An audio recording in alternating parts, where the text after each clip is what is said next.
Hello, GLOBEBUSTERS. Yes, of course they're serious. You do? You have? No kidding. Uh-huh. Oh, they'll cure your globitis this week. Thank you. We got one!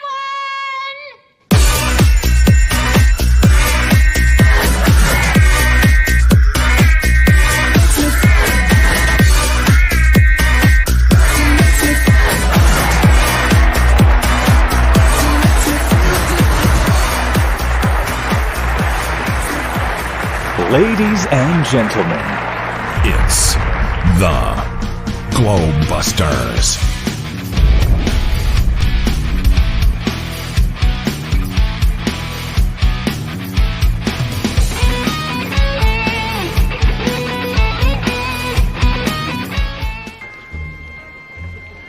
What are you supposed to be, some kind of a cosmonaut? No, we're exterminators. And now, here's your host.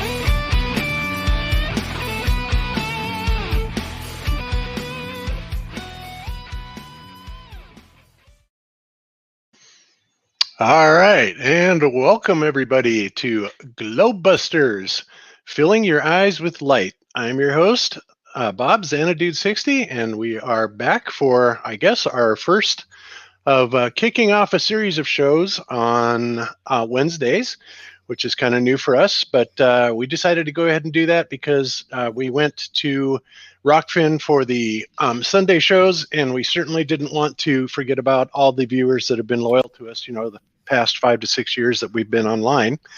And so we decided to go ahead and do a Wednesday night show, so at least that way, even though there are some things obviously we cannot talk about because, you know, YouTube just makes them verboten, well, we can still get you the highlights of Flat Earth, and that really is ultimately what the base of this channel is about.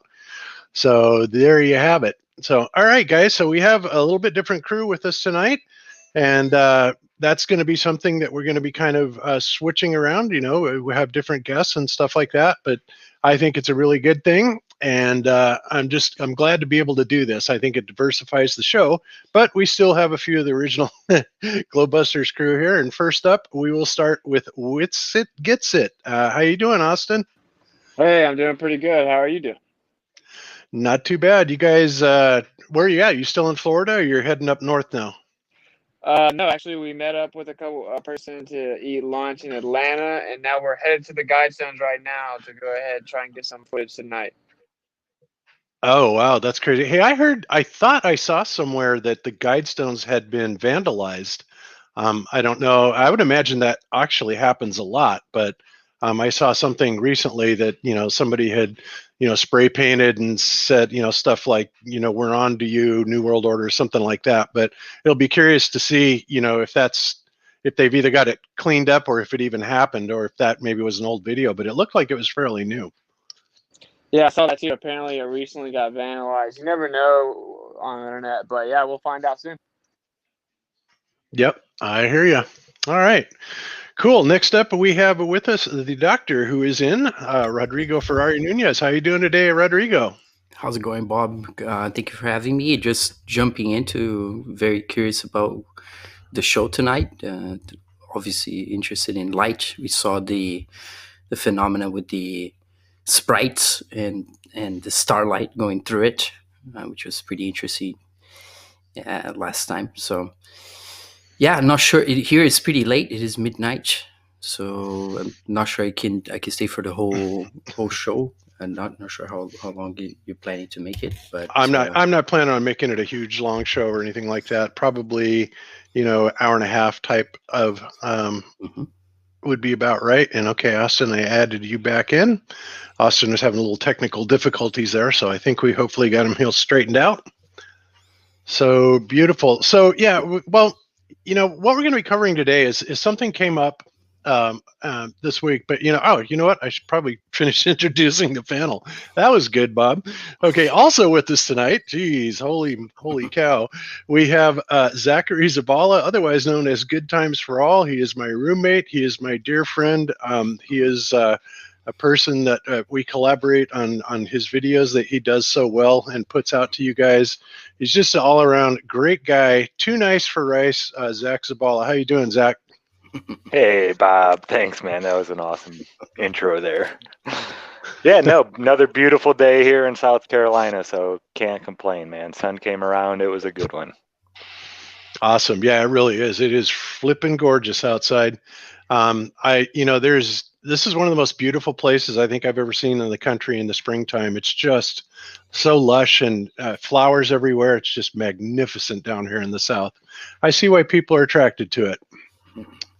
So, all right. And last but certainly not least, we have with us let's see. He's been on Iron Realm Media, and he has been on GLOBEBUSTERS several times before. And he's made some of my favorite gyroscope videos out there when we were back in the gyroscope phase. But his name is John Savage. How are you doing today, John? Hey, Bob. I'm doing brilliantly. Thanks for the invite. Nice to catch up with Zack, of course. I know him, but I haven't been on with Austin or Rodrigo. So good to meet you guys. And yeah, looking forward to a good show. Awesome. Okay. All right. Now I can kind of go a little bit further forward in what we're going to address today. And like I said, I'm going to try and keep it somewhat shorter, hour and a half type area. But so what happened this week is, I listen around, obviously, to a lot of the other shows that are going on, the debate shows and, things that are going on in the community. And I was listening to the Brandon show, which, used to be formerly Ranty's show.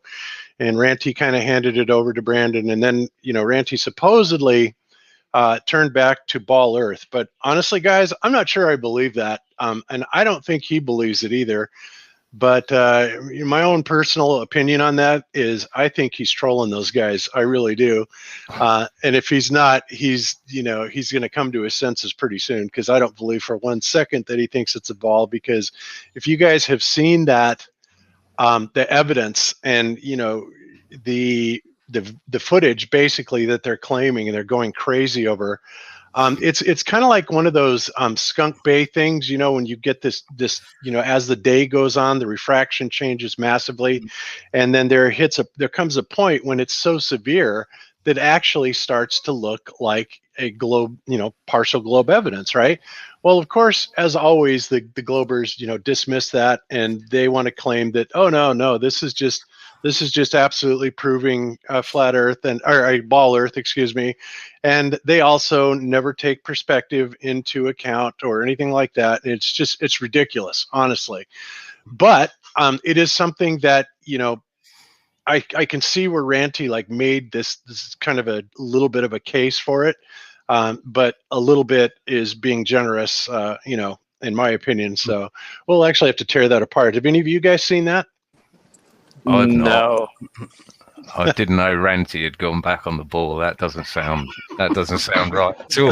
Right? I just think it's hilarious. Anytime that they try to pretend they've actually isolated the physical obstruction of the Earth curvature, but then the next day it looks different. It's like, oh, we never see the geometric horizon of the Earth curvature. So, which one is it? Is the Earth breathing in and out throughout the day? It's that dumb. It doesn't happen in balloons, in high altitude balloons, right? No. Oh, yeah, of course not. Flat with slightly upturned edges. Yeah. So It's anyway. nice to see somebody taking the initiative, though, and trolling the trolls, Yeah. Let somebody go and waste their time and keep them away from us. Yeah. Hey, that's great. That's Thank you, absolutely Ranty. true. Yeah. So yeah, and in fact, I'm glad you said that, Zack, because and Zack actually made a cutout of last week's show that was on Rockfin. I think we'll probably put it on the main channel. But one of the segments that we talked about last week, and wow, I'm really getting off base here, but that's okay, whatever. Was we were talking about the lengths that these trolls and these well-known Ball Earth opponents are going to troll us by writing fake letters. We have Wolfie 6020 telling his brother to write fake letters to Taboo Conspiracy.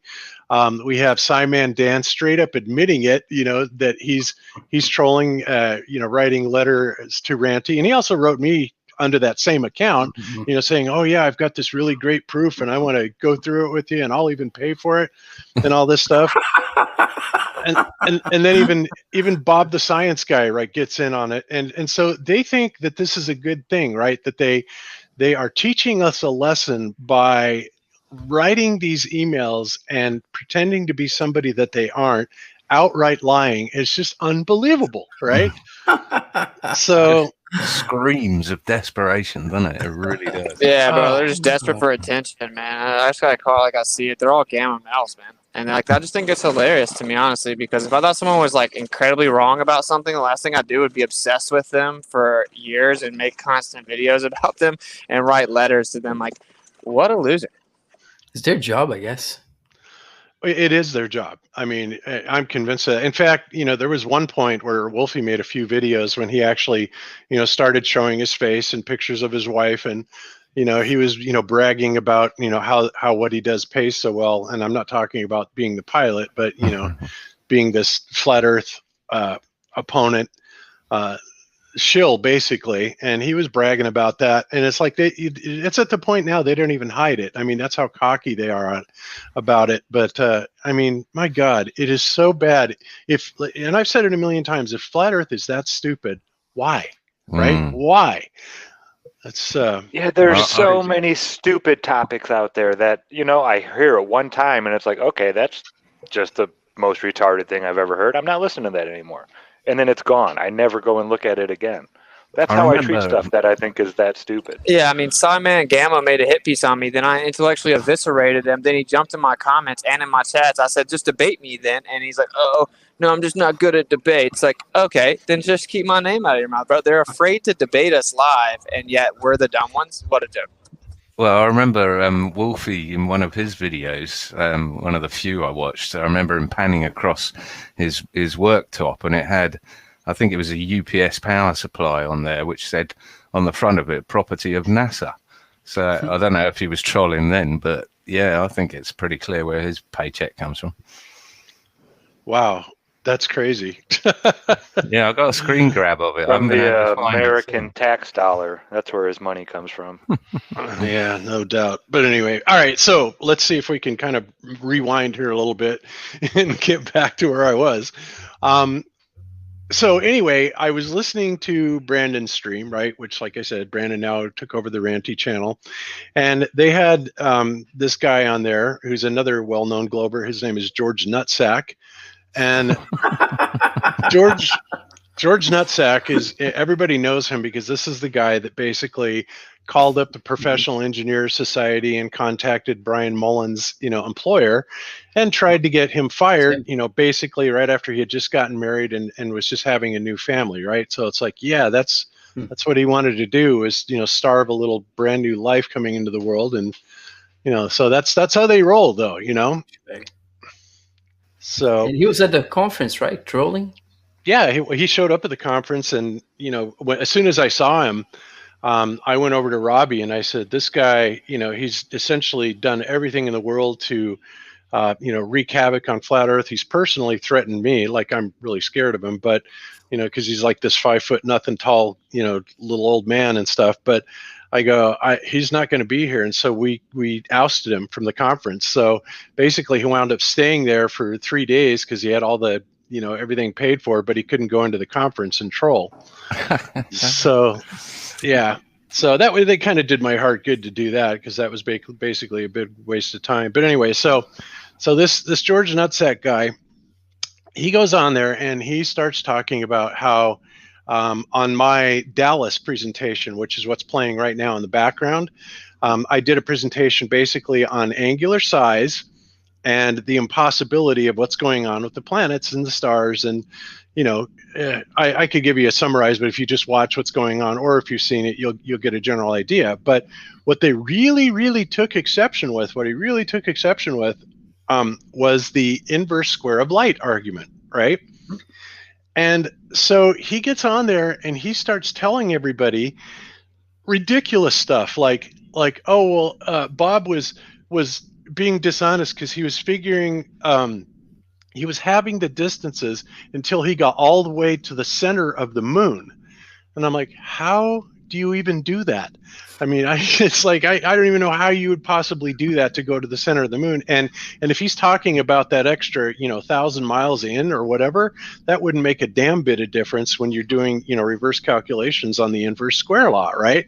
But because I came up with a figure of something like 1.47 quadrillion something, we're going to actually do it again today, on this, right? I'll show you what I did. And then he started saying stuff like, oh, well, I was just having the distance and I did it all wrong. And all the time, everybody's saying, well, George, why don't you just do the calculation right now? Why don't you just show us how you're supposed to do the calculation? And it really is a very simple calculation. In fact, let's see if I pop this up right here. So this inverse square law calculator, which is really cool. I found this at a little place called Massachusetts Institute of Technology. They were actually using this. So, I figured it was probably good enough. It was good enough for MIT. It was probably good enough for me. Now, it was put out by a company called International Light Technologies, who is also in Massachusetts, but, whatever. That doesn't seem to surprise me. So they use it for studying light, or yeah, to actually calculate the inverse square law, right? And oh my goodness. The formula is very, very simple, right? And George is supposed to be this PhD in mathematics, doctor, electrical engineer. He's got his PhD in idiocy, honestly. But so this right here is the formula, right? The E2, this E2 value, which is what we're going to actually calculate, is distance 1 divided by distance 2 squared times the E1, right? So very simple formula. It's super, super simple, and we'll show you all of those variables. Of course, they all have to be broken down to their constituent parts, and everything is done in meters. So I had to break kilometers down to meters and do all that stuff. And I actually, when I did this, I actually did the calculations by hand. But and then I got this calculator, and of course, we're going to find out today if the calculator agrees with what I did, when I worked it out by hand. So here I am doing the presentation and yada, yada, yada. But he was just making up all kinds of stories about how I had gotten it so wrong. But he would not do the calculation live on the air. And it's like, well, that's pretty crazy. Because the last time he did something like this, he was trying to debunk, I was showing, using online calculators, I was showing the impossibility of sending a signal that, using the transmitters, receivers, and the power that they had, 240,000 miles, whatever it is. Yeah, all full screen. I just saw that in the chat. 240 some odd thousand miles to the moon, right? And I calculated in all the gain figures and all that stuff. And so he just wouldn't have anything to do with that, because obviously one of the things that we claim is that you cannot broadcast a signal, 2, 3, 4, 5, 10 billion miles, with a minimal power of like 25 watts, even if you had a super high gain antenna. It just doesn't work that way. So I did all the math. I did that math using online calculators, right? Well, so the first thing he does is he claims that I did all of it wrong, right? It's like, how can you get it wrong, but you're just putting the freaking figures in, right? It asks you, you put it in, you said, okay, and it does everything for you, right? And I actually did this show doing this. But so he then comes on and he goes, oh, well, no, here's where he's wrong. And he goes through this, 2-page calculation. And finally, when he's all done, with this gobbledygook that nobody understands, he's like, yep, see, you can easily do it. No problem at all. So basically, he was just saying that Pasternak, which was the online calculator I was using, was wrong, and I didn't know how to use it and all that stuff. And it's just like the desperation of this guy is over the top. I can't even believe him. But, this is one of the Ball Earth heroes, and he really, he's definitely got a chip on his shoulder towards me. But, I just find him laughable. He's so pathetic. So, why is he known by ballers? He's kind of a baller guy. Yeah, he's definitely known. Yeah, and because he has these credentials, they think he's just the greatest thing since sliced bread, right? Uh-huh. Even though nobody really watches his channel, but because it's boring, it's dry, it's horrible. So So anyway, he, you know, really tries to latch on, and he attacks me at every single, you know, opportunity. And it's like, whatever, George. But anyway, so when he was doing this, and making up all these stories and, you know, saying that I was having distances and calculating to the center of the moon, which I don't even know how you would do that or anything like that. I mean, everything he said was either a blatant lie or just dead wrong. Now, some of the things that he described did sound similar to how Jeran did some of his inverse square calculations. And one of the things that, you know, the first time I had ever really thought about this was like over 3 years, because Jeran was the first one to actually come up with this, right? When he was talking about the inverse square of light, right? And so he did, you know, basically this breakdown in just a very simple, you know, easy way to do it, having the distance, having the distance, having the distance. And then he was looking at the light luminosity, right? And you could see right away that there was no way that, you know, the moon would have to be on the order of like a trillion times, more than a trillion times brighter than what the sun is, right? And you know, I also hit Dr. Danny Faulkner with this too, and Danny Faulkner came up. You should see his response to it. It's comical as hell. But I mean, these guys, so they go out and they're trying to completely rewrite these mathematical formulas that are incredibly simple, you know, just to try and prove this wrong. Well, the reason that they're so desperate to do it is because this one simple calculation, you know, that I show here. If anybody actually looks at it, you know, they will see that it completely annihilates the idea of two things. One, that the moon is at the distance that it is. Two, that the moon is reflecting sunlight. Can't happen.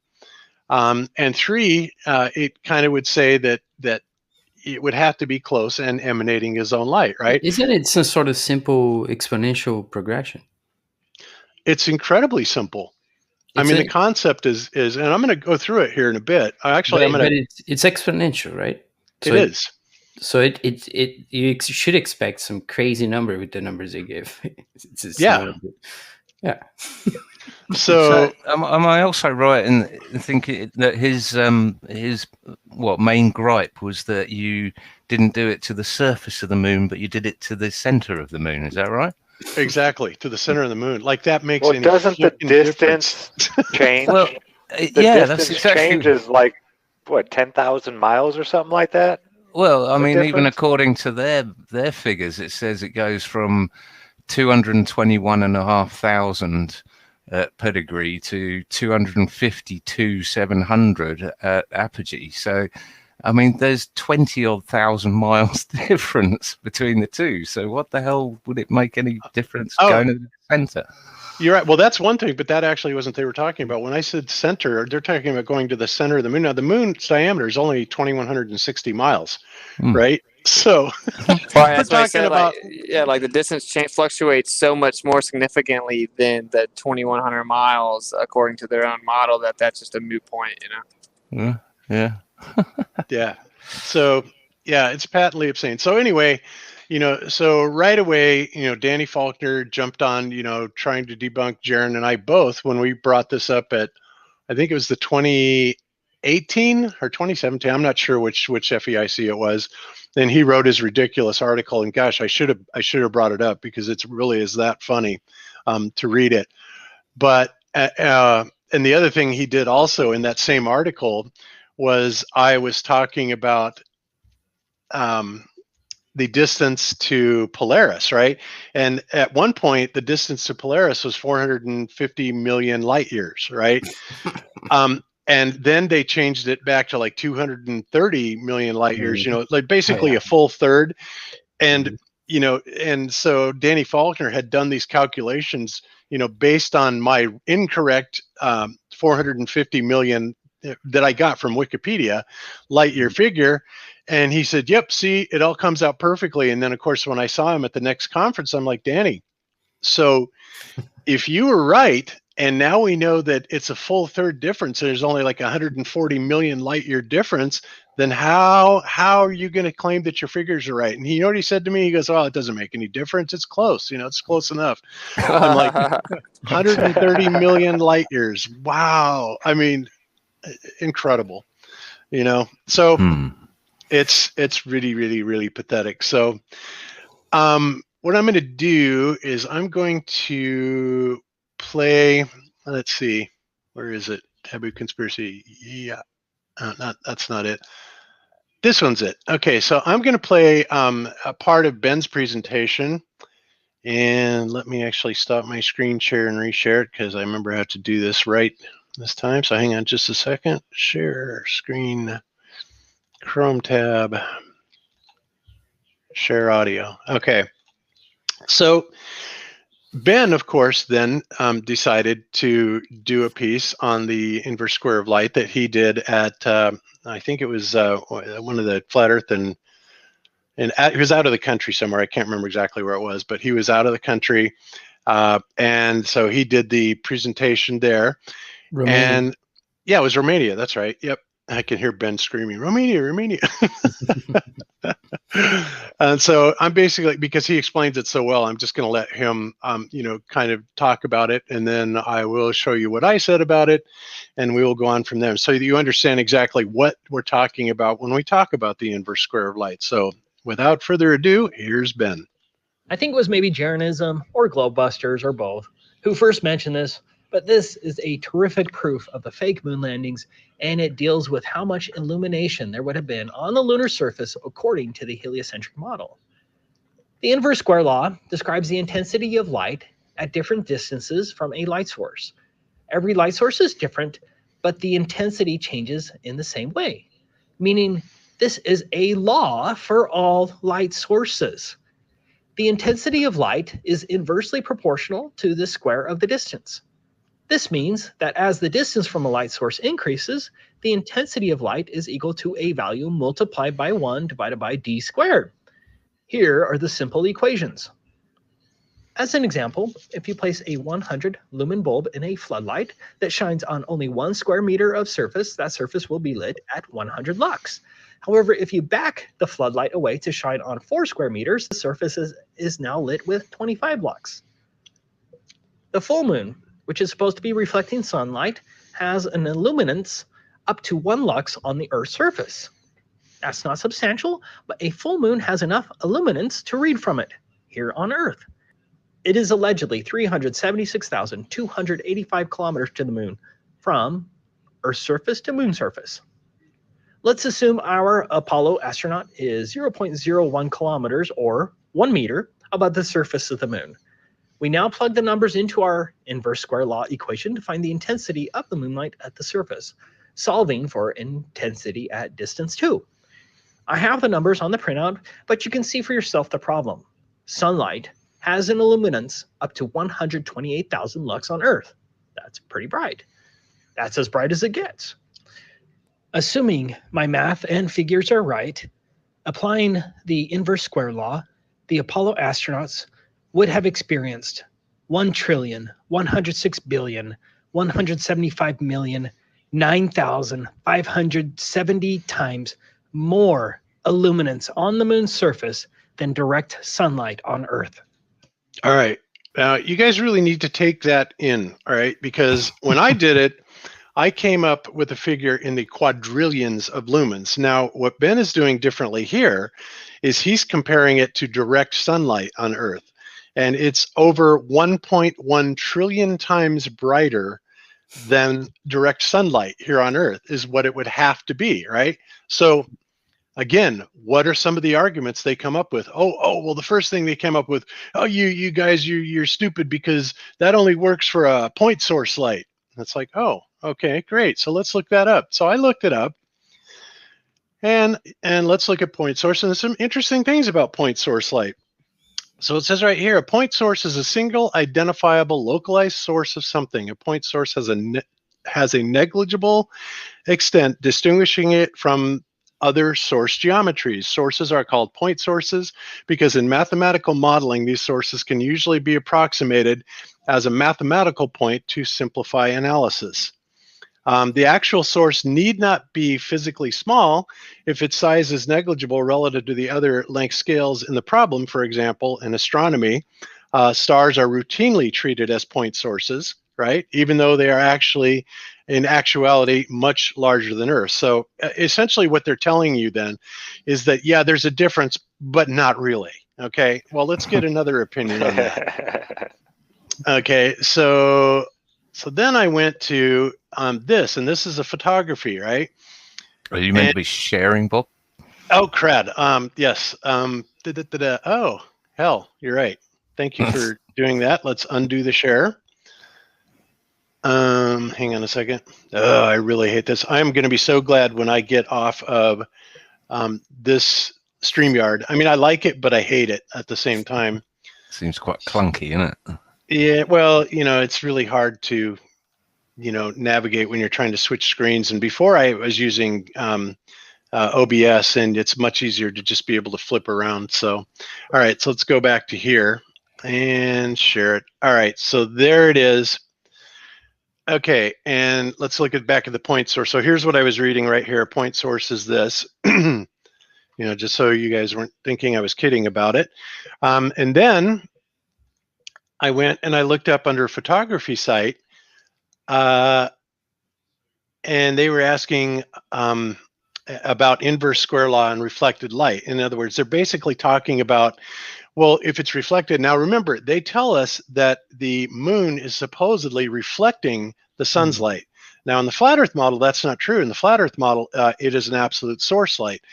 But in their model, and we're going to go ahead and go with their model, it's a reflected light. But the thing is because the moon ultimately is so much smaller than the Earth, and especially when it only has a 0.52 degree angular size in our sky, that means that we can treat it as a point source light. And this whole thing, I won't go through all of this, but I will put these in the show notes to basically, you can follow the discussion, but what they come to the conclusion as is exactly what I just said. Okay. Then I went to Stack Exchange, right? Physics.Stack Exchange. This is another major site. So I'll just tell it accept all cookies. And they are talking about, again, it's right here. It says the inverse square law applies to point sources. For extended sources, that becomes accurate at distances that are large compared to the size of the source. At large distances, the source looks like a point. What large means depend on the application. In case of the light fixtures, blah, blah, blah, blah, blah. Anyway, again, but what it ultimately concludes then is that when you are treating the moon, because it's all up there all on its own, and it is essentially a point source light. Now, in the flat Earth model, it absolutely is, because we claim it is its own source. So, and again, it's all in here, and these guys are talking about it. I'm sure they know a lot more than I do about it, but I was simply looking to find out, what exactly the difference was. Well, and think about this, guys, for a minute. So what is the difference, really? If you have a point source light, so if you have, like, say, a floodlight, right? And it's not an omnidirectional source. It's not like a light bulb, but you have a floodlight, let's just say pointing one direction. And you point a light meter at it and you can get a light source on it. But say I pointed that floodlight at a mirror and then I pointed my light meter essentially at that reflection. Well, it's going to be essentially the same luminosity, right? I mean, depending on how well polished the mirrors are and all that stuff. But it is essentially going to be the same difference as a point source light, right?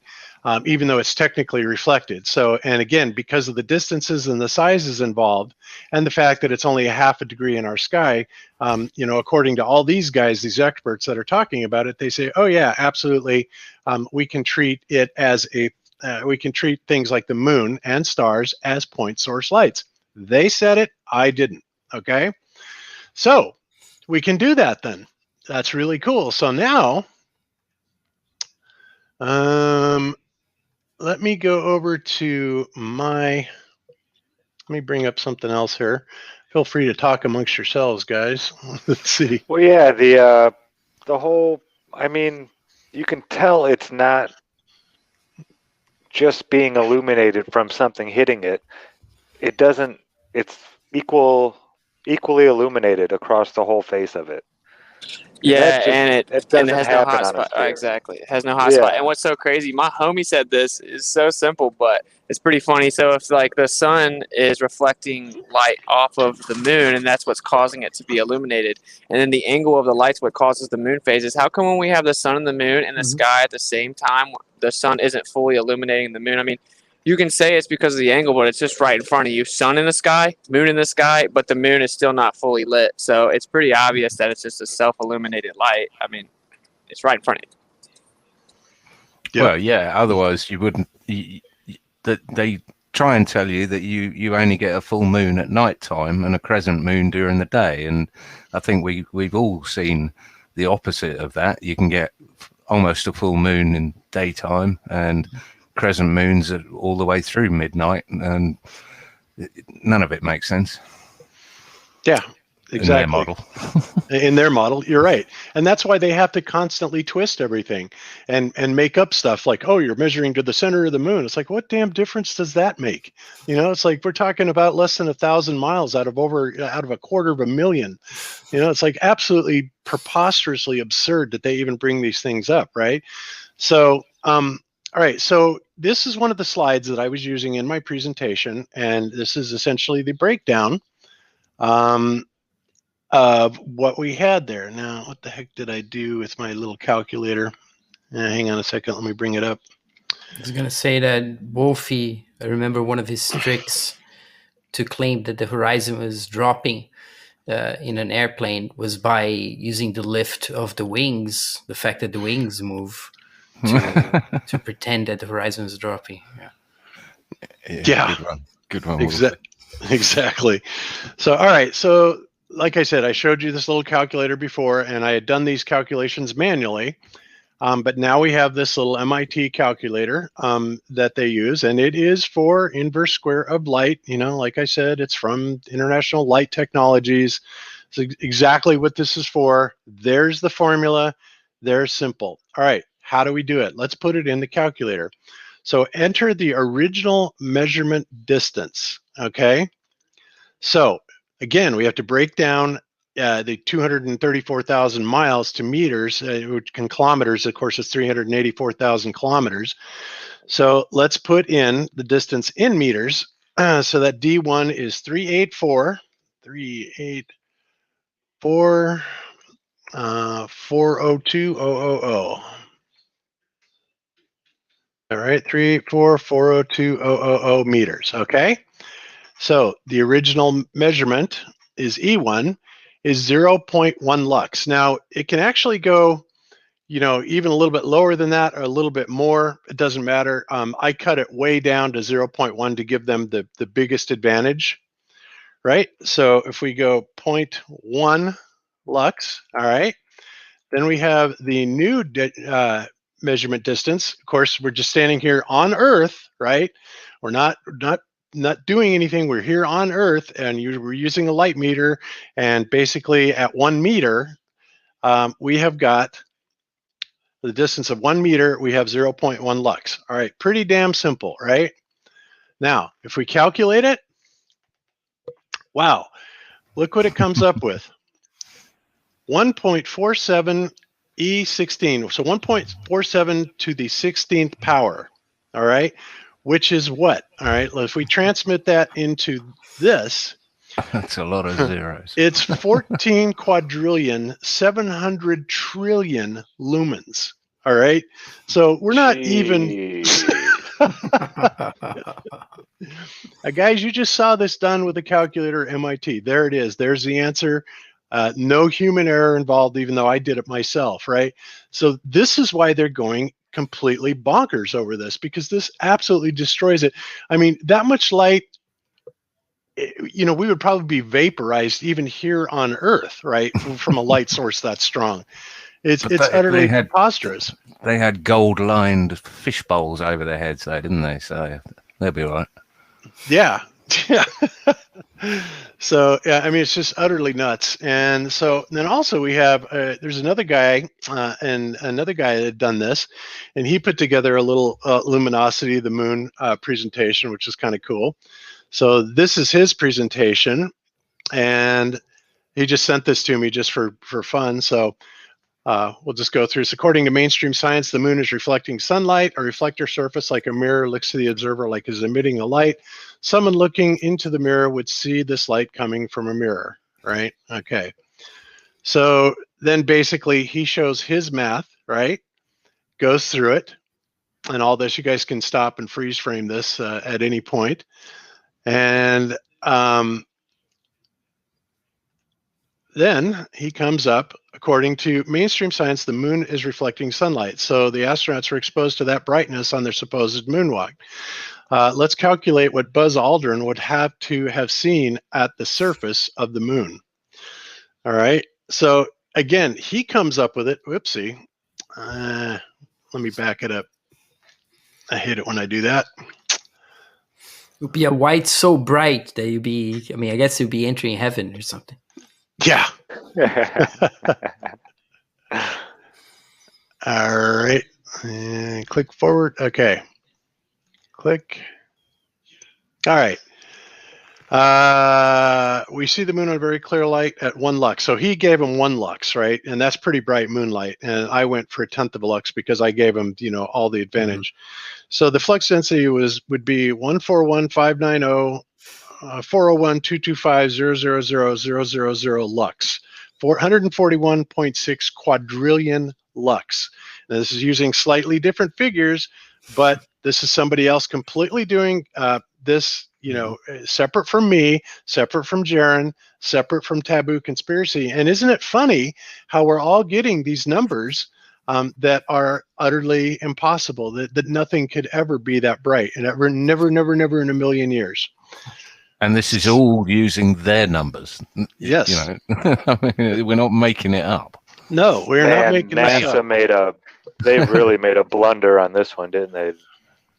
Yeah. The fact that George is going after this so strong, all he doing, and this, of course, like I said, he absolutely refuses to do this math, in front of everybody, because, somebody's going to watch him and go, wait a minute, George, this is absolutely wrong. And then, because then he has to reveal his little magic tricks that he does.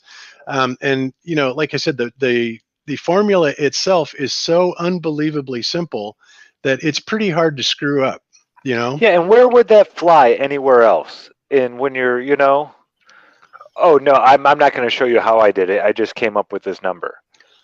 You just have to believe me. That's just insanity. Who would, They would never let us fly with that ever. No. And that's why he's sitting there straw manning, saying that I'm saying stuff like, well, I'm cutting it in half and cutting it in half. It's like, no, I don't. You can watch the whole presentation. I never say a word about that. Well, astrophysics gets away with this nonsense every day of the week, don't they? I mean, what was it? Michio Kaku saying they're wrong by, 170? 10 to the 120th. Yeah. That's fine. Not a problem. Even bigger number. Yeah, it's absolutely crazy. So there it is, 14 quadrillion, 700 trillion lumens. Okay. Well, I was going to ask you do you think that this calculation applies to the moon at all? And wouldn't the atmosphere itself acting like a lens, as we know, make a big difference or change the impression of this kind of calculation? I mean, if we were to know the actual distance to it. Well, that there's always, obviously, yes, the atmosphere can change certain variables, but not this much. I mean, obviously, if light will propagate better, there'll be less loss as it goes through the vacuum of space, technically, right? Because there's nothing to block it. Whereas here on Earth, the light is physically limited by the air itself, all the particulates in the air, the humidity, all that stuff. So obviously that's going to play, some role in it. But honestly, it only works to their advantage, because really what it's doing is it's causing that moonlight to dim down when it gets here. It's not actually focusing it and making it any brighter. Mm-hmm. But considering that the moon may not be in a vacuum of space at all, right? That's what I'm saying. You still think this calculation be valid, applicable?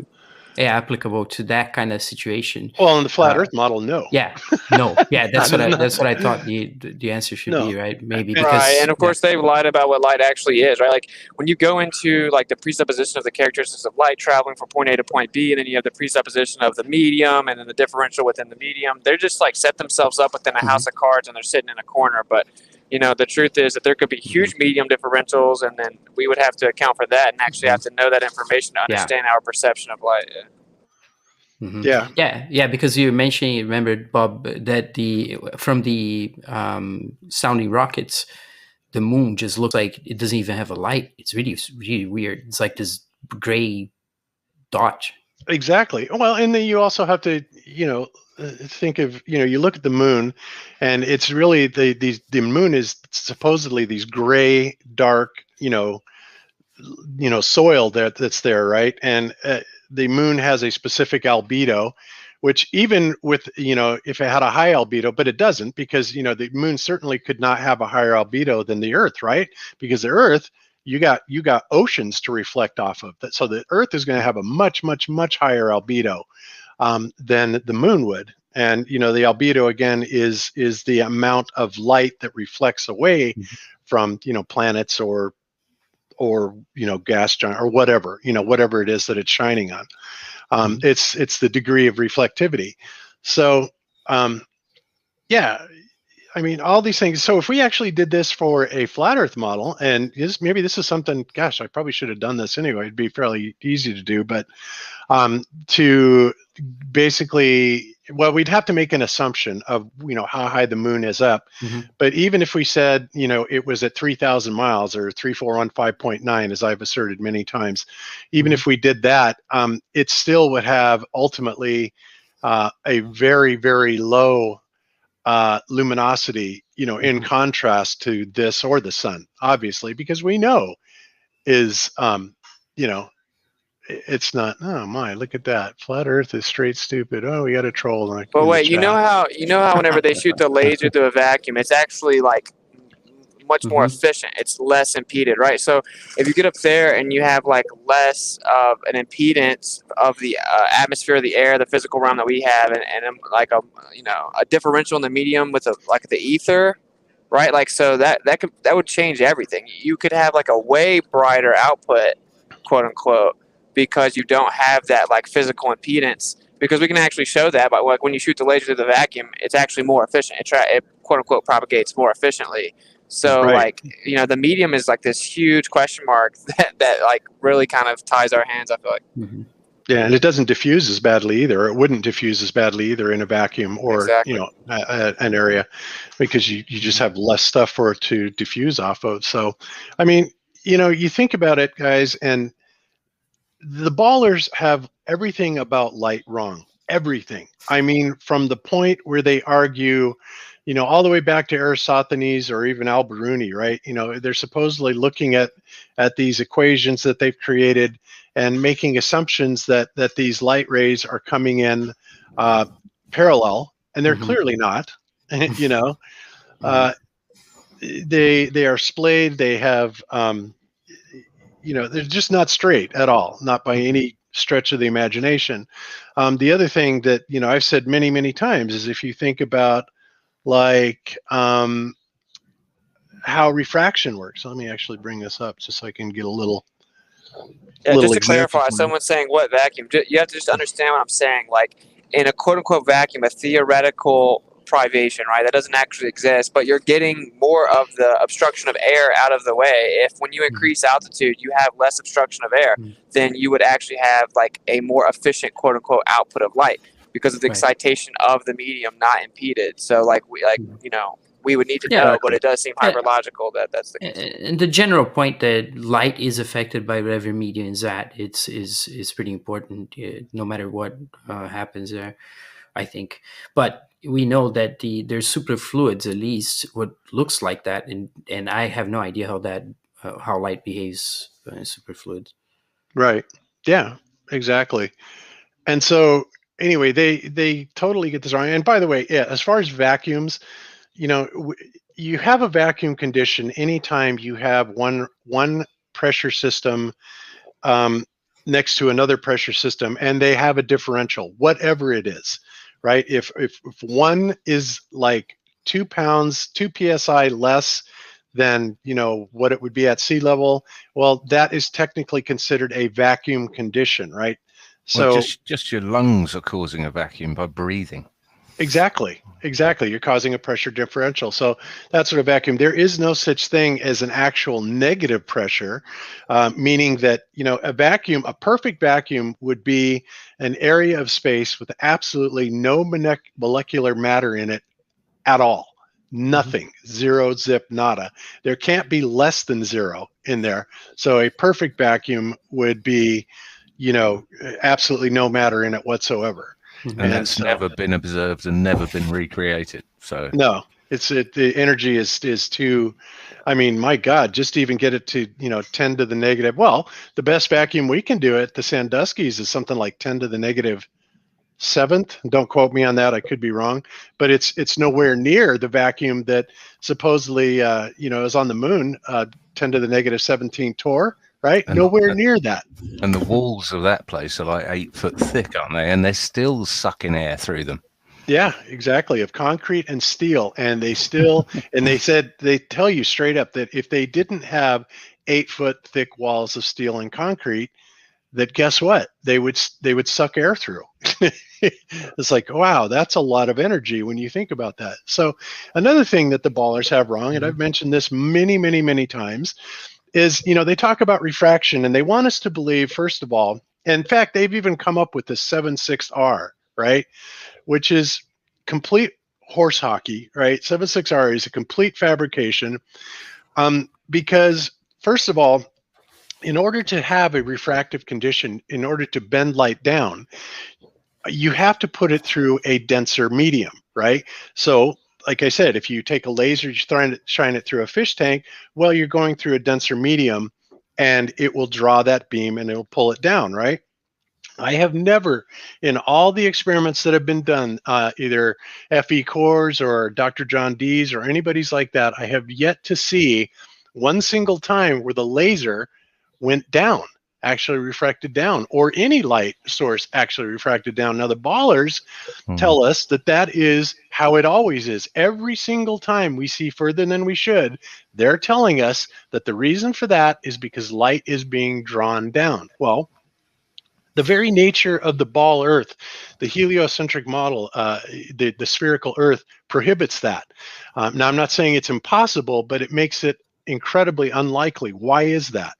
Because if you take anywhere on this ball, right, and you point it in any direction, let's just say we're right up here at the top, right, and we point it this way, right? So the first thing we see is that the Earth is curving away from it, and if we're shooting out a laser, right, out this way, then what we're doing is we're going higher and higher and higher and higher above the Earth. So what happens when you go higher and higher and higher? Air pressure becomes less and less and less. That is not conducive to grabbing a hold of a light beam and bending it towards anything. In fact, it's quite the opposite, right? And this is why I have never seen a laser, you know, bend downwards. I have seen it bend up several times. John D happened with FE Core in Hungary. We have all this stuff on film, right? But you know, the ballers will tell us every single time that, oh no, anytime you see too far, it's absolutely because it's drawing that light down. So yeah, it's just crazy. Yeah, it invariably goes up, doesn't it? John D did a brilliant video on that and actual proper observations as well. Yeah. It does, and the only way that they can even get it to remotely go down is they'll take something like butane, which is super heavy, right? That's right. And it's like, yeah, well, sorry, we're not breathing butane, you know, and nor is there is no light condition, there is no atmospheric condition that's ever going to supercharge the atmospheric density like that. I don't care. If it happens, it's very slight, and it's at certain times of the day, and it's not even, it's rare. It's the exception, and it's a little bit to the rule. It's not a lot, and it doesn't make things unbend or anything like that because it's flat. So it just makes an effect there. Maybe they are breathing butane. Maybe that's their problem. Yeah, I was just looking at the I haven't looked at it for years, but the U.S. Naval Observatory, they had the time and azimuth altitude of where the sun and moon were at any given time from any given location on Earth. And so I was checking this data and, doing my own measurements and verifying if what they were telling me was accurate. And one thing they would tell you when you went down to the bottom, because on every day they'd had negative numbers right before the sunrise.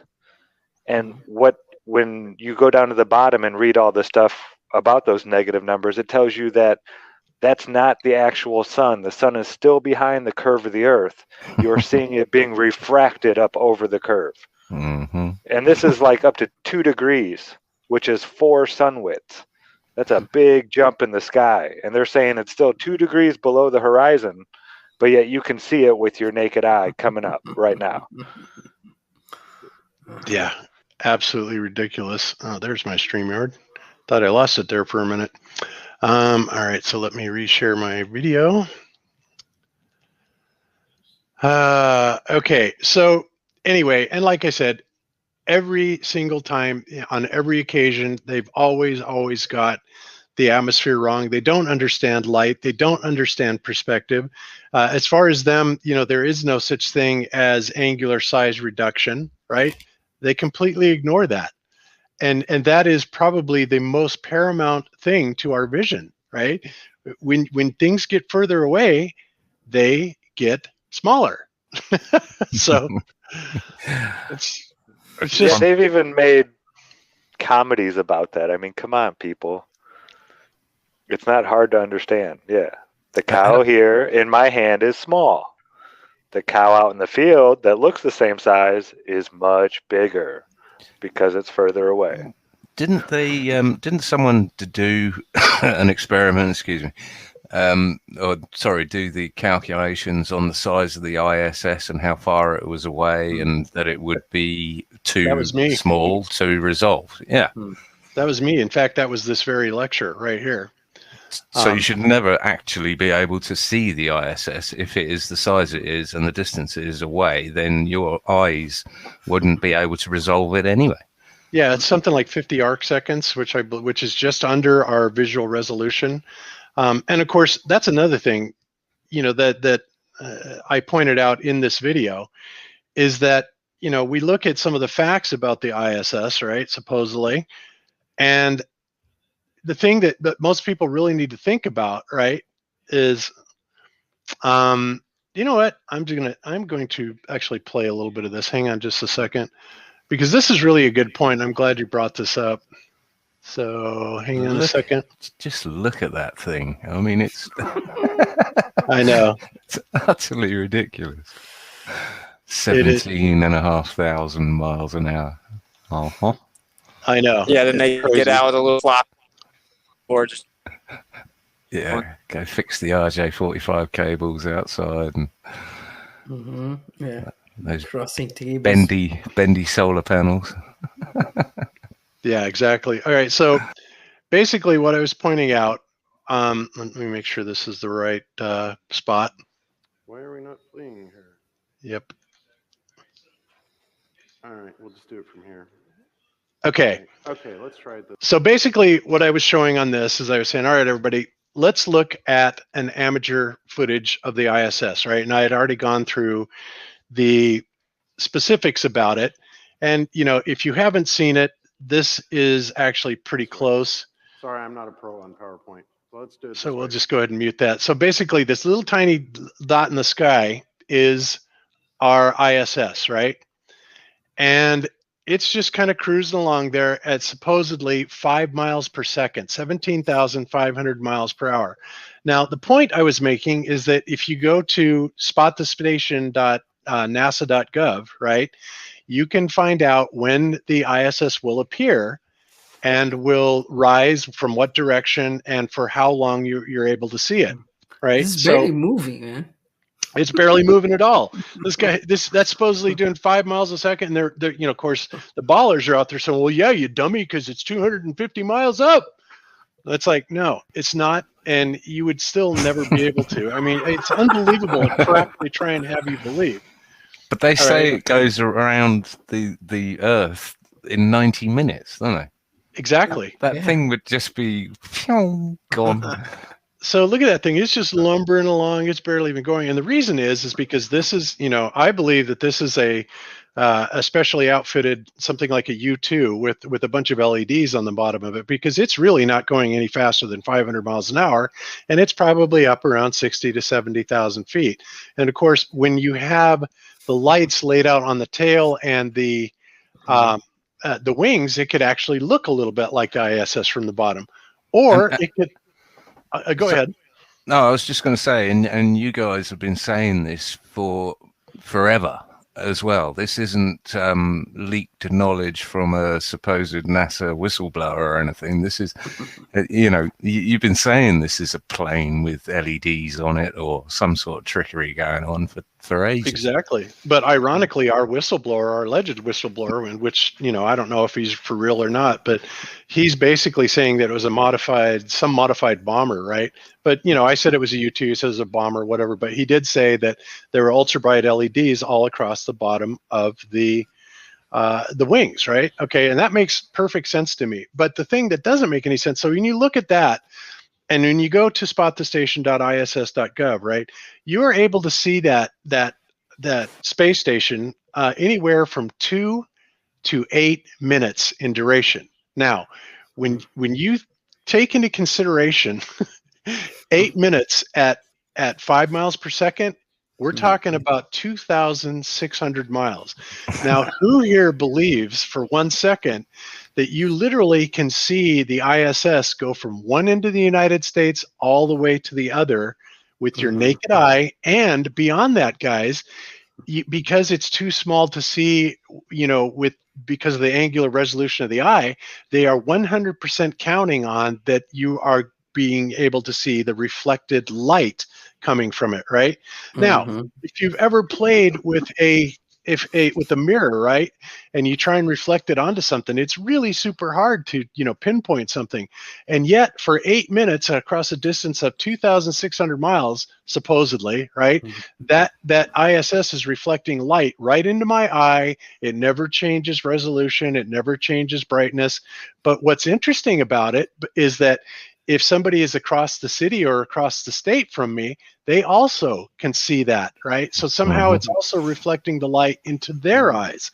But you would think that if a person, if I could see it for 2,600 miles, right, then you would think that you wouldn't need to have specific time frames for it to show up over your city. You should be able to see it anywhere in the United States, but you can't. Well, why can't you? Well, that's just another clue that it is local. It's up about 60, 70,000 feet, and it's traveling about 500 miles an hour. I mean, it's a dead giveaway. And there's several of them.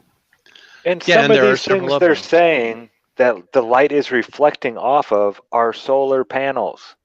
That's exactly. They're made to, they absorb don't reflect the light. They absorb it. Yeah, that's, oh my goodness.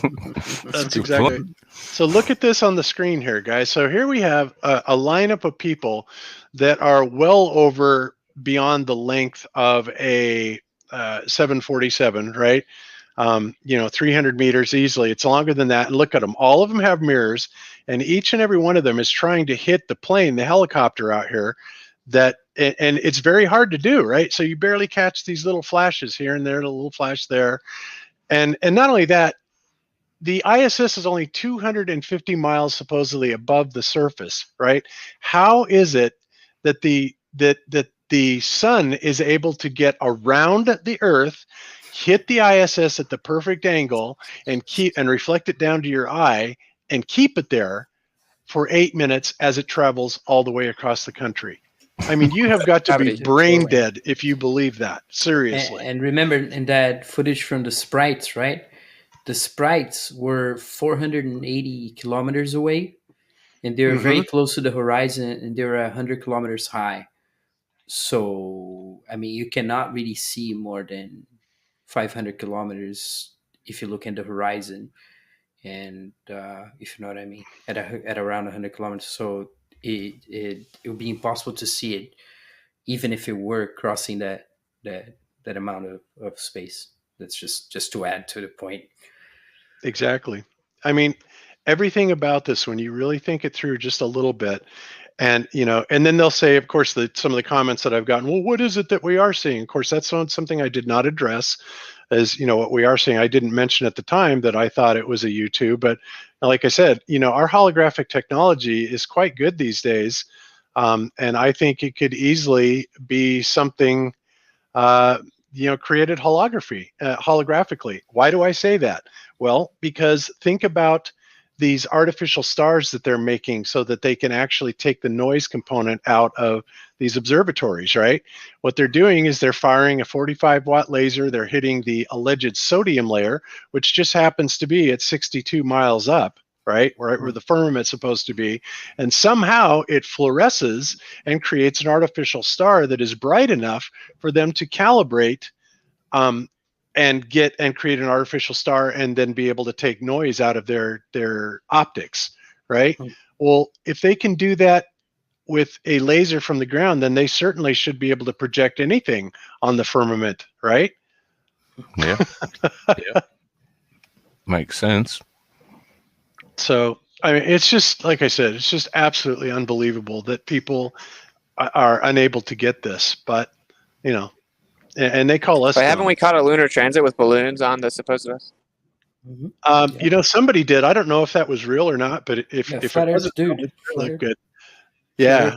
It looks like something hanging off balloons going across it. It's Southern California. I think he caught it. Yeah, it appears on the level film. Crow had caught something. I don't think he was claiming it was the ISS, but I think it was 3 balloons, and it looked like they were like rotating almost as they were going across the moon. It was a weird one. Yeah. and then the Simpsons, of course, did their cartoon where they all I see is the Fox satellite, and it was on like 3 balloons going across the moon.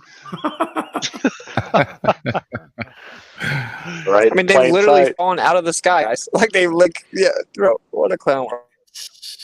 Yeah, absolutely crazy. All right, so let's see. So that's the tab.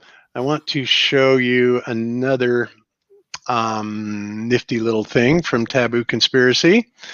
And this is just a little 1 and 25-second video. So hang on, let me get to this. And this is really cool because this just came out. But this shows video footage from Apollo 12. And allegedly, right? And this is just, God, this is so bad. Well, I'm just going to play it for you. And you watch this. You're going to love this. Here we go. Hello, everyone. I have a couple other videos I'm working on, and so this will be a quick debunking of the Apollo missions. Before watching, please remember, if NASA faked any of it, we can rightfully assume NASA fakes all of it. That's how a court would treat obvious liars, and so should we. This clip you're going to watch is from Apollo 12, which I grabbed from this video. I also found the same clip on Getty Images, which I'll show next, but I cannot find the original clip anywhere on NASA's website. After you watch it, I think you'll understand why NASA doesn't showcase this footage. If you do find the original, please send me the link. Now watch carefully. I have not edited this video. This is great. Oh, yeah. So you see it? Here it is cropped. Here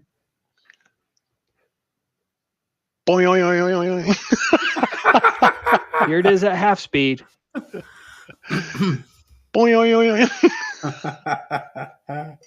Here's the same clip from Getty Images. Oh, that's a great catch. Oh, that is awesome. Oh, Austin lost service. Oh, bummer. Without question, this is a model that broke. So bad. NASA is a criminal organization that has not only stolen hundreds of billions of dollars, but also the hearts and minds of billions of people. That's hilarious. Yeah, it looked like it was caught on the wire or something, and then it like got past it and gave way, and they just started flopping back and forth. Yeah. Wow. It's those solar breezes. And remember, the Apollo 12 is the one that they had the playmates on the cuffs. You know, I think you saw it. Remember, Bob, that they have like naked women when they're like walking around the moon. You know, the cuff thing that they have on their arm. Right. That they look into. They had pictures of women like naked with their ass and their tits out, and saying, inspector crevices or la la la, all sorts of stuff like that. And they show it in the history of NASA. It's in their website. There's like 3 or 4 of these naked girls that they have. Oh, that's right. Flight. Yeah, that's right. That. Didn't you cover that the other night on your show? Yeah, I covered that. Yep. Yeah, a while back. Yeah. God, that is just crazy. So yeah, I mean, just it's so much fun, and I love, Ben finds these things somehow. I don't know how he comes up with them all the time, but some people send stuff to me, and they send it to Ben. In fact, the next thing I'm going to show you, I'm not sure if it came from somebody that was actually legit, or was just trying to say, oh, we got you on this. But so he writes me a letter, the guy that accompanied this video. He says, yeah, I'm almost 100% a flat earther, and usually when they say something like that, it strikes me as a little suspect right away. And then they'll say, except I was watching this and I'm just wondering how this could be possible, under certain things that you said. So basically he was watching a video, and it shows one of the rockets actually going up and breaking into supersonic speed, right? Well, we were talking about, some of the space shuttle launches, that the space shuttle was going up, and we were saying it was a balloon. Well, it's not likely, I don't think, that we could get the balloon up to supersonic speed, especially in the atmosphere where you could actually physically see when it breaks the supersonic barrier. You can see this kind of perturbation in the atmosphere around it. Well, you're talking about 700 plus miles an hour, aren't you? Exactly. Yeah. Yeah. Which, of course, really is supposed to be nothing. But so he's like saying, so what he does is he sends me this, and so let's go ahead and play this. And he wants to know how this is possible, if this is really a balloon. So we're going to answer that live. So here we go. But on rare occasions, we do get a glimpse of something special. At Kennedy Space Center on February 11, 2010, an Atlas rocket launched into ideal conditions for showing off shockwave. And this is the result.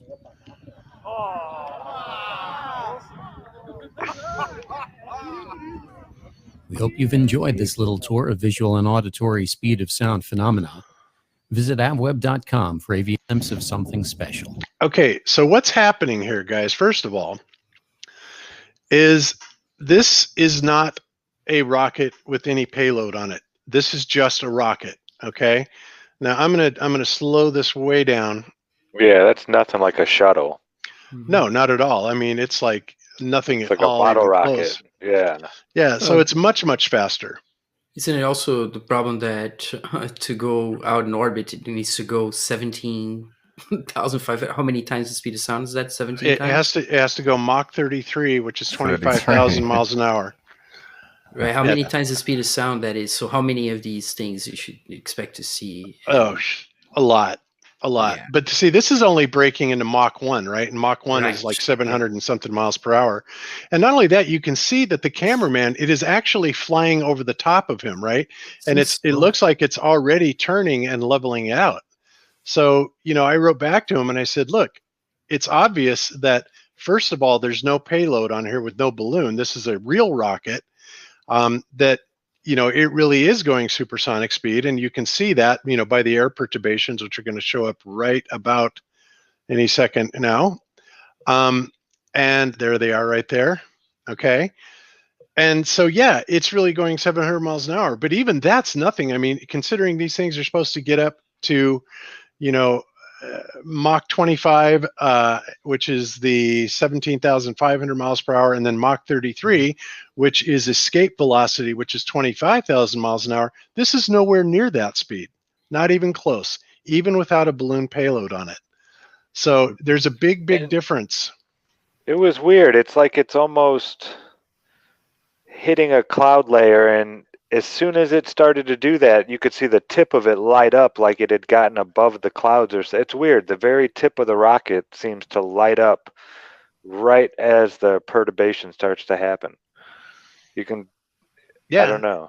It could be, and it could be something, that we're seeing an optical effect that's caused by that perturbation of the air. But I mean, but beyond that, you can definitely see there's a huge disturbance.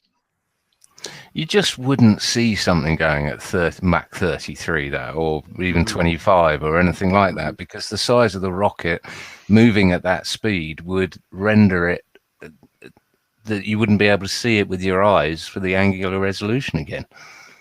Exactly.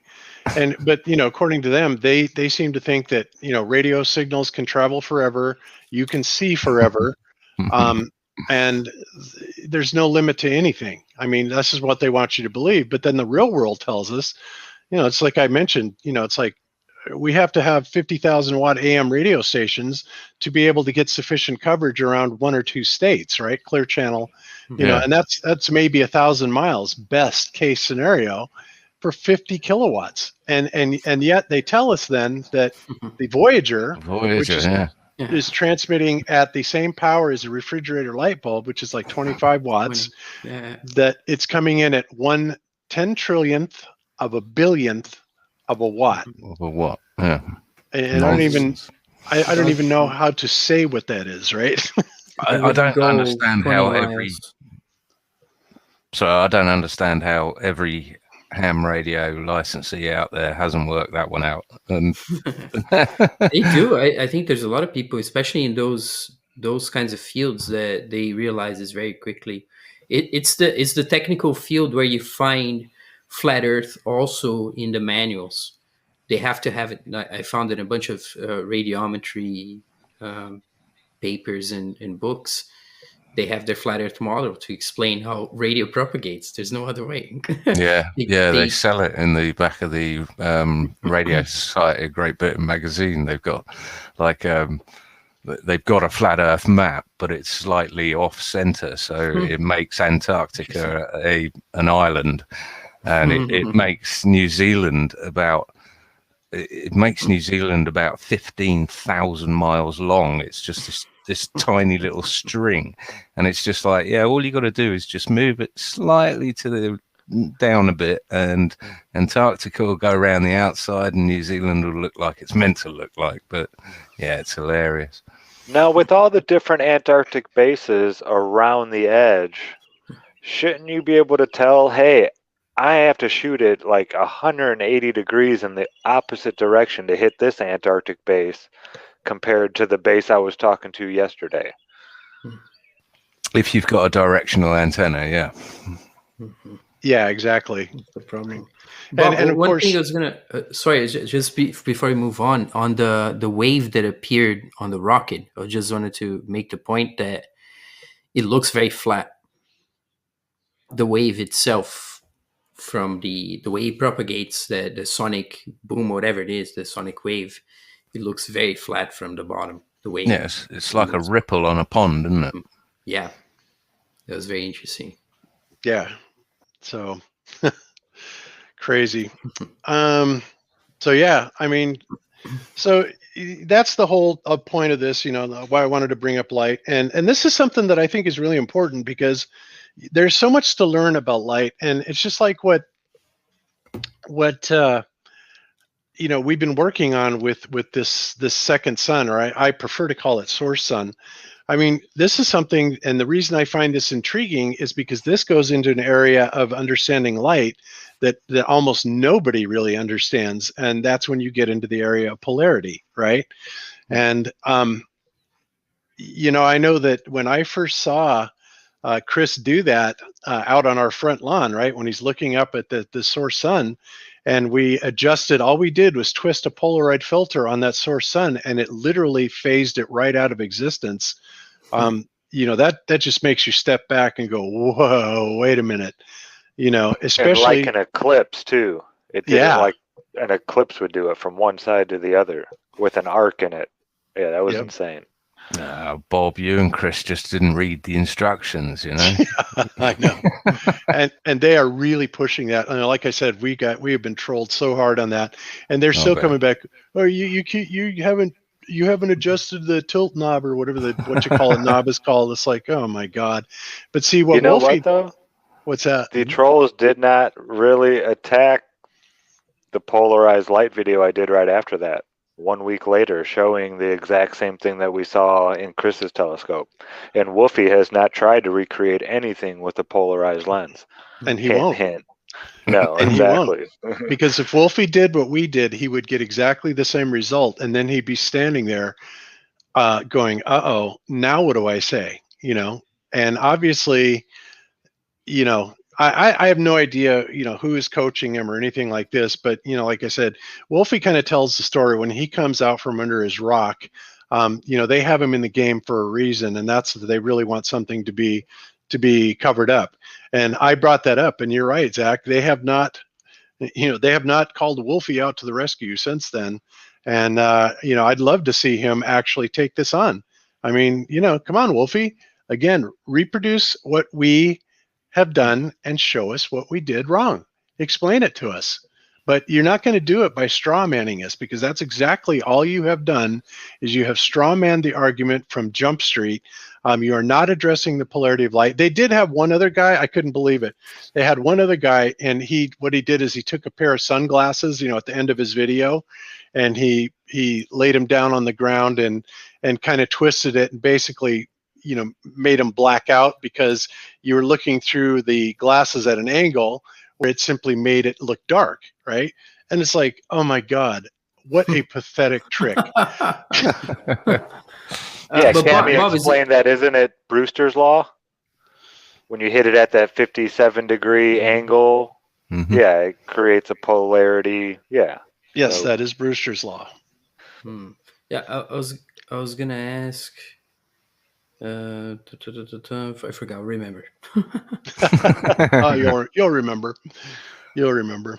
But yeah, so I mean, there's a lot, guys, that you know we need to learn about light, and we actually have some really good people in the community that are experts at light, and I think that you know light is a really super good area to do some shows on, and I am really looking for material and suggestions from the audience of things to do shows on that you guys want to see us do shows on, whether it be, you know, specific debunks of somebody or something like that, or shows on RF propagation or shows on light or anything like that. I will be more than happy to set those up and, you know, call in the appropriate guests and or experts to talk about it, because, you know, I'm done trying to prove to the trolls that the Earth is flat. It's like, as far as we're concerned on this show, the Earth is flat. All right. Yep. Now we need to figure out how it works. Okay, I got one question, one suggestion. I remember. The question is, when it comes to the source sun, are you able to compare what they call the reflection inside the telescope to the polarized second source? And that would be interesting to see the whole thing, like the sun itself, how it looks when you put the polarized filter, the source sun, and then what they call the reflection. That's what I was thinking, Rodrigo. It was the whether it had sunspots on it, so then you could tell if the two were the same, right? Basically. Well, and not only that, to put an all-out obstruction on it. Oh, there's Austin coming back. Let's see. There we go. You with us, Austin? Earth Austin, come in, Austin. Well, I know he's there. You're muted, Austin, on your mic. So I'll let him come in. I'll let him figure it out, but I have added him to the stream. But yeah, I mean, we definitely do want to see that. You know, if we can get an obstruction, something like that, and look at the difference in the two images, the source sun versus, because they are absolutely in two physically different positions, and their properties act physically different. You know, one is polarized, one is not, and you know, like that's just crazy. Can't get away from that one.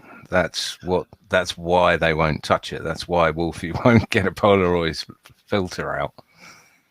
No, I don't think he will. And I would honestly welcome. I know Crow would too, and because Crow's look, if this is some sort of weird, bizarre aberration, then great, it is. But somebody's going to have to prove that to us, because so far we haven't been able to prove it to ourselves. We do have Chris Van Maitre, who is he's got basically Cami gave him some homework, right, on what to shoot, how to try and debunk it, and try all these different things. And so he's out there, trying to get that job done. And we're going to report accordingly. But I think that in this particular case, when you look back at some of the ancient cosmologies, especially the Vedic cosmologies, that specifically talk about these phenomenons, I mean specifically. So the ancients knew about the polarized sun. They knew about it, which blew my mind. Lucas actually found an article on that. L.C. King. I couldn't believe it. He's been looking at that stuff. Yeah. Well, there was that clip you played this morning, wasn't it, Zack, on the Ironworks, with the guy yesterday. Yeah, at the observatory, saying, "Oh, look, there's the second sun," but we don't talk about that. NASA just lies about that. Anyway, where's our guest? Yeah. It was like a little 10-second thing from the SLU Observatory in 2014, I think it was. Yes. Mercury transit. It was just so blasé. It was just like, yeah, there's the second sun. And we don't Everybody knows about it, but yeah, whatever.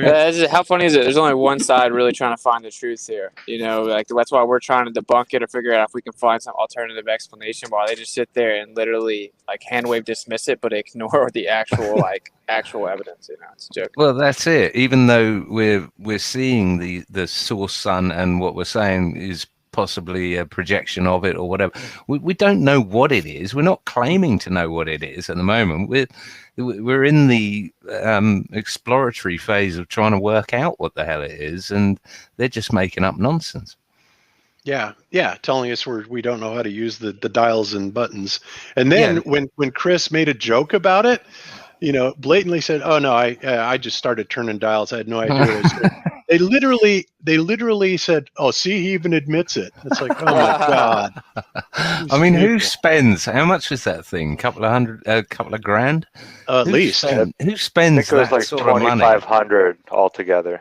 That's exactly. And you don't read the manual. You don't work it. You're just like, I just bought a lens, and we'll just twiddle some dials. We'll just wing it. Yeah. And Chris. They went so far as to put 4-foot long cardboard circular tubes on the end of their telescope to make sure it wasn't a reflection, to block out any way there was extra light getting in there. Both Chris and years ago. Yeah, they both did it years ago. Do the same, Wolfie.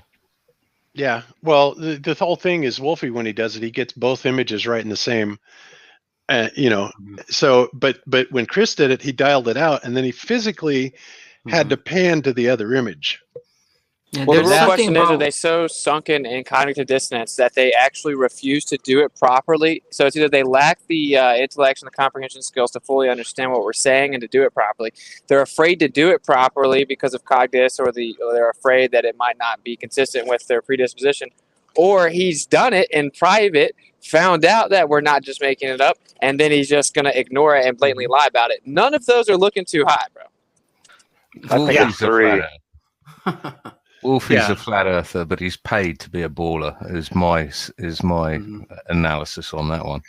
Yeah, I think his image, his reflection, also has a kind of the vignette on it, which is very different, at least from what I could just see on the screen. It looked different from the other one as well. From Chris's. Yep, exactly. So yeah, guys. So that's it. I think that hopefully now that we have that, people can actually press Mr. Nutsack to do these calculations live on air. And if you go back, and I'll put my presentation in the show notes, and I would love to see where I was having the distance and all these things that they were saying I was doing, and that I was taking the measurement to the center of the moon, which it's like, I don't even know what the hell that means. But whatever, right? But I just thought I would, outline that for you guys to hear the kind of bullshit that I have to put up with these guys trying to rebut our arguments, and why, if it's so crazy to them, why do they care, So They're obsessed with us, bro. That's the truth. Because every time I ever am surrounded by these people, they know every single thing I've said in like my last 5 live streams. They know everything we say on GLOBEBUSTERS. Like, the truth is that they're actually obsessed with the conversation just as much as it seems that we are. They just are, too weak to publicly acknowledge it, bro. So let the dead bury the dead. That's how I see it. Yeah, I hear you. I agree. Everyone's a fake baller of all ballers. They're really a heart of flat earther. That's what Jeran got attacked for saying. Everyone's a flat earther at heart, which is true. Yeah, exactly. Well, everyone's a flat earther, period, because we're on a flat earth. Yeah, that's right. And that's all that their senses have ever told them that they're on. It's the difference between those who realize they're flat earthers and those who don't. Yes, that's true. But some of them know it and can't acknowledge it and won't acknowledge it, and others it's just it is cognitus. It is too. It messes with their reality too much. They simply can't handle it. And believe me, I get that, because when I came to the conclusion that a lot of these things that I had been figuring out about the world, how awful they were and how true they were, wow, it is. It's tough to deal with. It really is. I never got it until I saw it in other people. And then I realized that it was possible to basically lie to yourself, to ignore stuff that is pounding on your head, that is obvious. I never thought there were people like that until Flat Earth came around, and I actually came up against them every single day. It's crazy. Yeah, the Flat Earth will make you realize you can never underestimate the power of ego. Yeah, and cognitus. It's just mental. Yeah, for sure. All right. Okay, guys. So I guess we're going to call that a show then. And we made it an hour and a half. Hey, that's all right. A little bit over an hour and a half is going to be. So very good. I'm glad that everybody was able to join us on a Wednesday night, and we are going to be doing these from now on, because like I said, the Rockfin Sunday show. And by the way, guys, for those that have joined us on the Rockfin platform, it has been a fantastic success. I never in my wildest dreams imagined that so many people would come over and subscribe, but wow.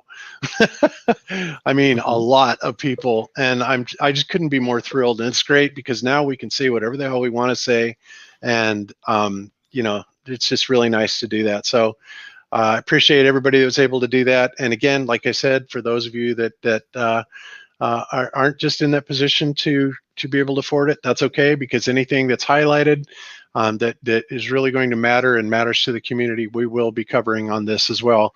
Plus, we will be releasing periodically some short clips and stuff like that.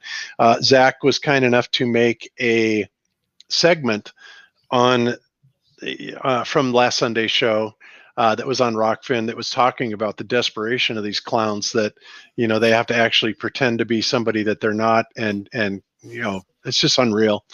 Really pathetic. So I will be posting that up on the GLOBEBUSTERS main channel, and you guys can enjoy that. And other than that, we're probably going to be seeing everybody on Sunday. So let's go around for one quick last thing for everybody. And let's see. I know, Austin, you may be having some connection problems, so let's start with you in case you drop out.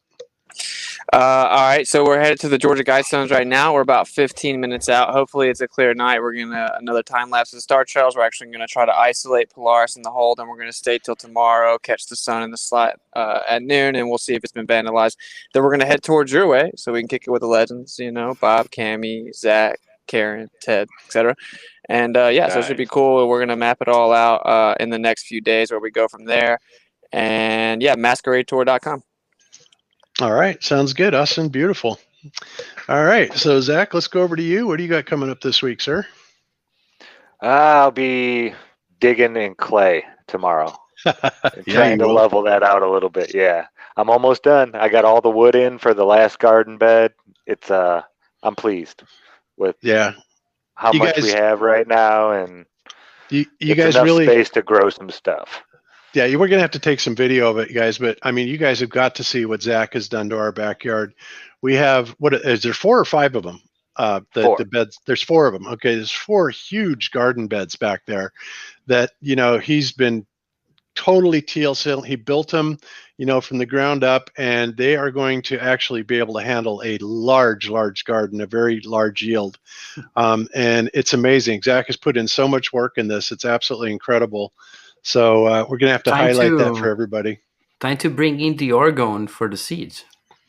Indeed. I might have to hit up Chris Pontius for some Oregon generators, and then see maybe if we can get a hold of another fiber optic gyro. We can play with it with the Oregon generators. I think that'll be cool. Nice, yeah. Yep. So cool. All right. So Rodrigo, let's move over to you. What do you got coming up, sir? Excuse me. Just a bunch of work, being kind of busy and been doing the Latin course. That's interesting. The conversation tonight reminded me of a second line of Genesis, because vacuum appears there.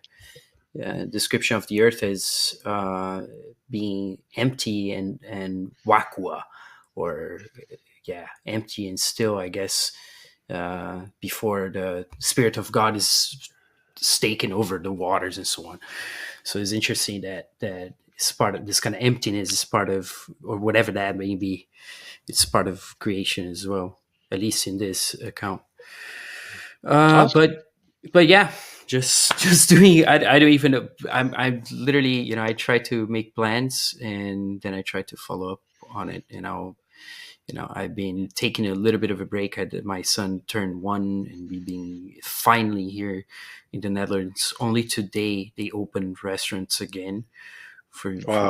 So I managed to get out of the house to a place where the baby can play with other kids, and I can do a little bit of work, and so things coming a little bit back to normal, because it's been 7 months of lockdown here. I know, it's crazy, you know, and they're starting to do that here. You know, I mean, the powers that be are really fighting back, but I mean, so many of the governors are at this point where they're just like, you know what, screw this. We are done with this. We're going to start opening things back up, and I think that everybody is starting to get to that mindset, and they're also really starting to doubt everything that's going on. Here's definitely the case, because if you look, just look yesterday in Amsterdam and other places, it's totally packed with people, like millions of people just on the streets, nobody wearing masks and people just hanging out. I mean, the Dutch are really, that's what they do in the summer. They go out and they hang out in the terrace. They have beer together, and it's like, it's their culture. Like, they're going nuts now, because it's a small country. People want to go out. They don't want to stay at home. So it's really the thing that cuts across this kind of lockdown idea. It goes really against many of these cultures here in Europe. There's really like the Spanish, the Italian, the French. They really out and eating out and going out, walking outside. Yeah. So. Okay. Oh, also, Commercial Sound and Video put a super chat in there, and I'm glad. Thank you, Cami, for pointing that out to me. That he says Flat Earth Yacht Club Ball, June 18th and 19th in Tybee, Georgia. Interesting. That's really cool. All right, so Flat Earth Yacht Club Ball, June 18th and 19th in Tybee, Georgia. That's interesting. We'll have to figure out what's going on with that, maybe cover it a little bit more. But thanks for that information, Nathan, and the super chat. Thank you so much. Beautiful. All right, and I guess last but not least, John, you got anything that you're working on, or just kicking it?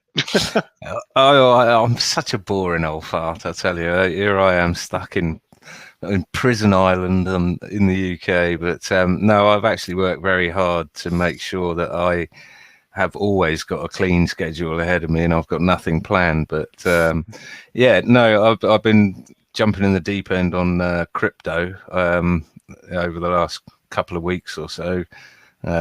Big uphill learning curve that is.